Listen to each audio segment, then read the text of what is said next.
5,495 ಕೋಟಿ ವಿಶೇಷ ಅನುದಾನವನ್ನ ಇಂಟ್ರೀಮ್ ರಿಪೋರ್ಟ್ನಲ್ಲಿ ಮಧ್ಯಂತರ ವರದಿನಲ್ಲಿ ಶಿಫಾರಸು ಮಾಡಿದ್ರು. ನಾನು ಕೂಡ ಇದನ್ನ ಅಸೆಂಬ್ಲಿನಲ್ಲಿ ಪ್ರಸ್ತಾಪ ಮಾಡಿದೆ. ತಗೊಳ್ರಿ, ಇದನ್ನ ಹೋಗಿ ಕೇಳ್ರಿ ಕೇಂದ್ರ ಸರ್ಕಾರನ ಅಂತೇಳಿ. ಯಡಿಯೂರಪ್ಪನವರು ಇದ್ದಾಗಲೂ ಕೇಳಿದೆ, ಬಸವರಾಜ ಬೊಮ್ಮಾಯಿ ಇದ್ದವರು ಕೇಳಿದೆ.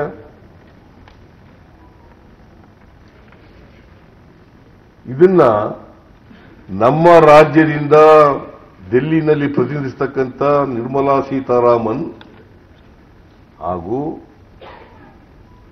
ಕೇಂದ್ರದ ವಿತ್ತ ಸಚಿವೆ, ಹಣಕಾಸಿನ ಸಚಿವೆ ಇದನ್ನ ತಿರಸ್ಕಾರ ಮಾಡಿದ್ರು. ಏನ್ ಮಾಡಿದ್ರು? ತಿರಸ್ಕಾರ ಮಾಡಿದ್ರು, ಕೊಡ್ಲಿಲ್ಲ. ಆಮೇಲೆ ಫೈನಲ್ ರಿಪೋರ್ಟ್ನಲ್ಲಿ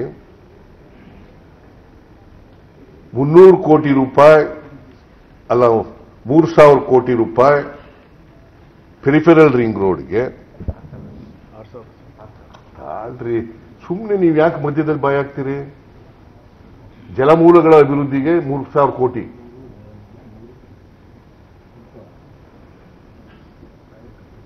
ಕೆರೆಗಳು ಮತ್ತೆ ಬೇರೆ ವಾಟರ್ ಬಾಡೀಸ್ಗಳನ್ನ ಅಭಿವೃದ್ಧಿಪಡಿಸಲಿಕ್ಕೆ 3,000 ಕೋಟಿ, ಪೆರಿಫೆರಲ್ ರಿಂಗ್ ರೋಡ್ಗೆ 3,000 ಕೋಟಿ,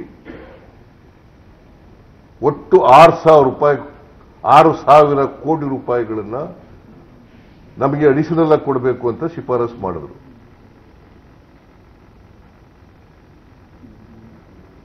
ಎರಡೂ ಸೇರಿಸಿದ್ರೆ 5,495 ಪ್ಲಸ್ 6,000 ಕೋಟಿ 11,495 ಕೋಟಿ.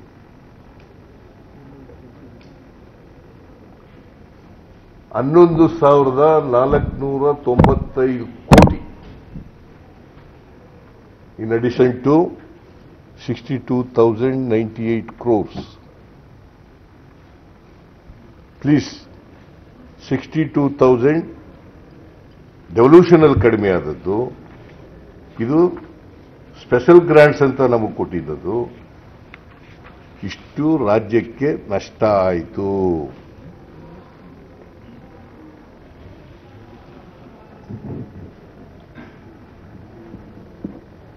$11,000, $10,000 ಅಲ್ಲ,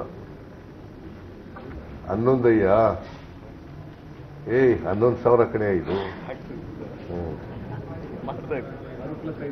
6,511 ಸರ್. ನೀವೇ ಹೇಳಿ ಸರ್, ನೀವು ಸುಮ್ಮನೆ ನೀನು ಕನ್ಫ್ಯೂಸ್ ಮಾಡಬೇಡ.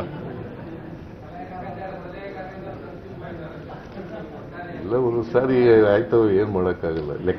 ಲೆಕ್ಕ ಹೇಳುವಾಗ ಕರೆಕ್ಟಾಗಿ ಅದಕ್ಕೆ ನಾನು ಜ್ಞಾಪಕ ಮಾಡ್ಕೊಂಡು ಹೇಳ್ತಾ ಇದ್ದೀನಿ. 11,495 ಕೋಟಿ, ಅದು ಪ್ಲಸ್ 62,000 ಡೆವಲ್ಯೂಷನ್ ಅಲ್ಲಿ ಕಡಿಮೆ ಆದಂತ 5 ವರ್ಷಗಳಲ್ಲಿ 62,098 ಕೋಟಿ. ಟೋಟಲಿ 73,593 ಕೋಟಿ ನಮಗೆ ಕಡಿಮೆ ಆಯಿತು. 14th ಫೈನಾನ್ಸ್ ಕಮಿಷನ್ನಿಂದ 15th ಫೈನಾನ್ಸ್ ಕಮಿಷನ್ನಲ್ಲಿ ನಮಗೆ ಕಡಿಮೆ ಆಯಿತು. This is number 1. ಕನ್ನಡಿಗರ ಮೆಚ್ಚಿನ ನಿಮ್ಮ ನ್ಯೂಸ್ 18 ಕನ್ನಡ ಈಗ ವಾಟ್ಸ್ಆಪ್ನಲ್ಲಿಯೂ ಲಭ್ಯ. ಕರ್ನಾಟಕ ಮತ್ತು ದೇಶ ವಿದೇಶದ 360 ಡಿಗ್ರಿ ಸುದ್ದಿ ವಿವರವನ್ನ ನೀವು ನಿಮ್ಮ ಕೈ ಬೆರಳುಗಳಲ್ಲಿಯೇ ಪಡೆಯೋದಿಕ್ಕೆ ಈ QR ಕೋಡ್ ಅನ್ನು ಸ್ಕ್ಯಾನ್ ಮಾಡಿ. ನಮ್ಮ ಚಾನೆಲ್ ಅನ್ನು ಫಾಲೋ ಮಾಡಿ, ನೋಟಿಫಿಕೇಶನ್ ಆನ್ ಮಾಡಿ.